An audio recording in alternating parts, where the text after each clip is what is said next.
आजको खेल साधारण प्रिमियर लिग म्याच होइन, यो प्रेसर, बलिफ र टाइटल ड्रिमको एउटा परीक्षा हुनेवाला छ। यो केवल एस्टन भिला भर्सेस आर्सेनल होइन, यो युनाई एमेरी भर्सेस आर्सेनल हो।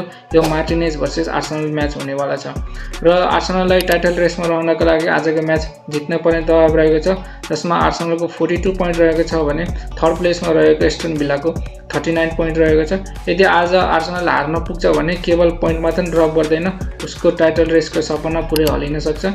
र एस्टन भिला जो चाहिँ 11 खेल लगातार जितेर यहाँसम्म आइपुगेको छ र यदि आजको म्याच चाहिँ एस्टन भिलाले जित्छ भने चाहिँ टाइटल रेसमा हामी पनि छौँ भनेर चाहिँ अन्य टिमहरूलाई कडा रूपमा चुनौती दिन्छ र टाइटल रेसमा आँखा लाउन सक्छ।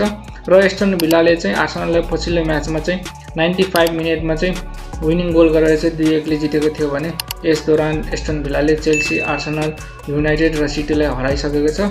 र आजको खेलमा चाहिँ कसले बाजी मार्छ होला त?